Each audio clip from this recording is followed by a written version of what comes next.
Assalamualaikum warahmatullahi wabarakatuh. Kami dari kelas 10 IPS 3 akan mempresentasikan tentang Kerajaan Tarumanegara. Perkenalkan, nama saya Muhammad Aminuddin Rizky. Perkenalkan, nama saya Putri Agistianingsih. Perkenalkan, nama saya Zeni Adelia Pratiwi. Perkenalkan, nama saya Hadi Dayat. Perkenalkan, nama saya Lia Rahmalia. Kami akan bacakan tentang latar belakang atau asal-usul tentang Kerajaan Tarumanegara. Kerajaan Tarumanegara didirikan oleh Raja Dira Raja Guru Jaya Singgawarman pada tahun 358 yang kemudian digantikan oleh putranya Darmawan pada 382 sampai 355. Raja Jaya Singgawarman berkuasa dari tahun 358 sampai 382 Masehi. Setelah Raja mencapai usia lanjut, Raja mengundurkan diri untuk menjalani kehidupannya. Kepanditannya sebagai Pertapa Jaya Singgawarman bergelar Raja Sri. Nama dan gelar Raja menjadi Maharisi Raja Dira Raja Guru Jaya Singgawarman. Jaya Singgawarman dibesarkan di tepi Kali Gurmati, sedangkan putranya di tepi Kali Candrabaga. Maharaja Purnawarman adalah Raja Kerajaan Tarumanegara yang ketiga dari tahun 355 sampai 433 Masehi. Ia membangun ibu kotanya kerajaan baru pada tahun 357 yang terletak lebih dekat ke pantai ibu kota, diberi nama Sundapura pertama kali. Nama Sunda digunakan pada tahun 417. Ia membantahkan panggilan penggalian Sungai Domati dan Candrabaga sepanjang 6.112 tombak sekitar 11 km. Selesai penggalian, Sang Prabu mengadakan selamatan dengan penyediaan 1.000 ekor sapi kepada kaum Brahmanan. Kerajaan Tarumanegara banyak meninggalkan prestasi, sayang tidak satupun memakai angka tahun.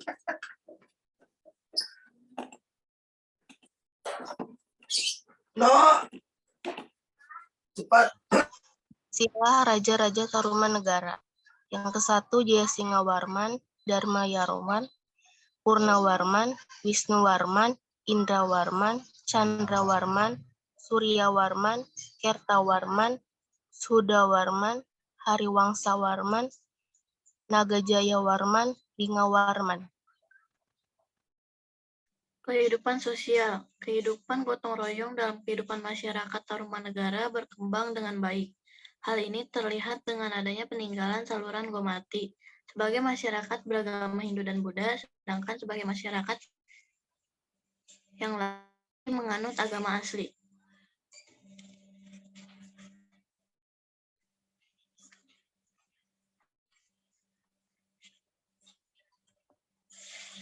Kehidupan ekonomi. Prasasti Tugu menyatakan bahwa Raja Purnawarman memerintahkan rakyatnya untuk membuat sebuah terusan sepanjang 6.122 tombak. Pembangunan ini mempunyai arti ekonomis yang besar bagi masyarakat karena dapat dipergunakan sebagai sarana pencegah banjir serta sarana lalu lintas pelayaran perdagangan antara daerah di Kerajaan Tarumanegara dengan dunia luar juga dengan daerah-daerah di sekitarnya. Akibat kehidupan perekonomian masyarakat Sunda berjalan teratur.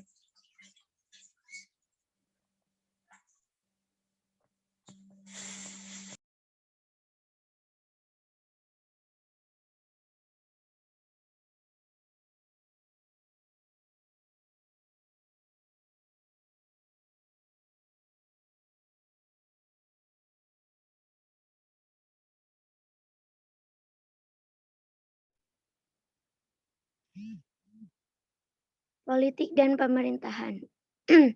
Seperti Kerajaan Kutai, sumber sejarah politik dan pemerintahan Kerajaan Tarumanegara kurang jelas.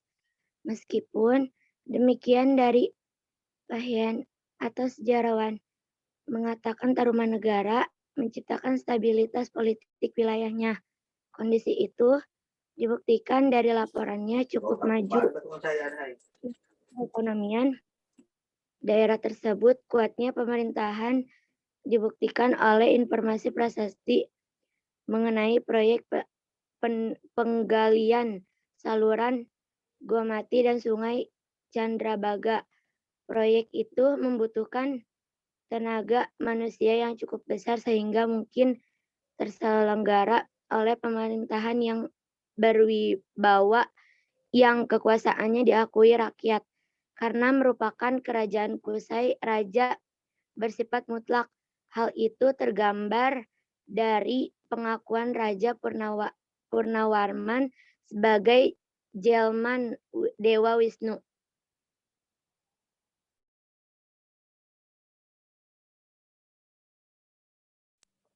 Proses kehancuran. Penyebab keruntuhan Kekaisaran Tarumanegara terdapat dua faktor runtuhnya Kerajaan Tarumanegara, yaitu faktor eksternal, munculnya kekuatan baru seperti Sriwijaya di Sumatera dan Kalingga di Jawa Tengah. Faktor internal, setelah wafatnya Raja Linggarwaman, tidak ada penerus kerajaan karena tidak memiliki putra. Kerajaan Tarumanegara berubah menjadi Kekaisaran Sunda di bawah Raja Tarusbawa. Setelah itu banyak wilayah di bawah Tarumanegara melepaskan diri. Dengan demikian, keruntuhan Kerajaan Tarumanegara disebabkan oleh faktor serangan kerajaan lain, pengalihan kekuasaan, dan kekosongan kepemimpinan.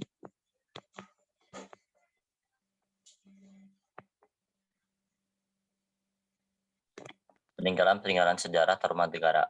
Prasasti Tugu, Prasasti Cidanghiang, Prasasti Ciaruten, Prasasti Kebun Kopi, Prasasti Pasir Koleangkak, Prasasti Muara Cianten, dan Prasasti Pasir Awi.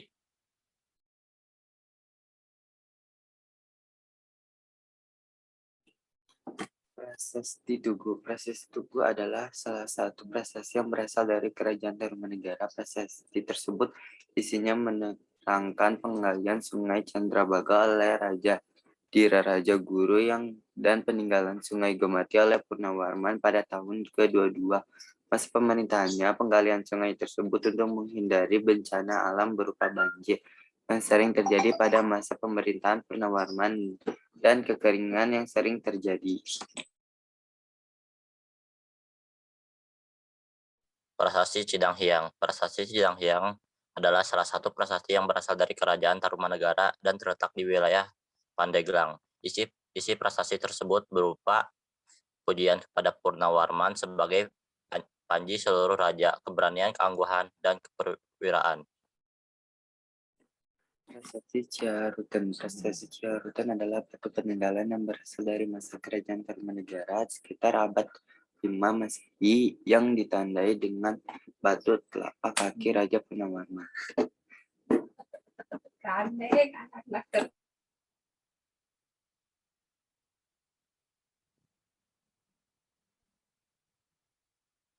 Prasasti Kebun Kopi. Prasasti Kebun Kopi merupakan salah satu peninggalan Kerajaan Tarumanegara.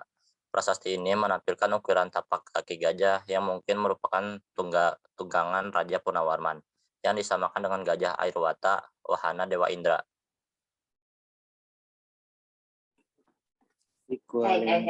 Proses Kualengkap menggunakan bahasa Sanskerta dan Palawa. Terdapat pada gambar telapak kaki yang mengandung arti memuji memerintah Raja Purnawarman.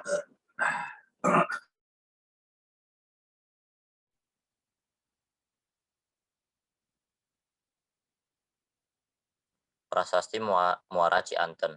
Prasasti Muara Cianten ini tertulis dalam aksara ikal yang belum dapat dibaca, dan di sampingnya terdapat lukisan telapak kaki.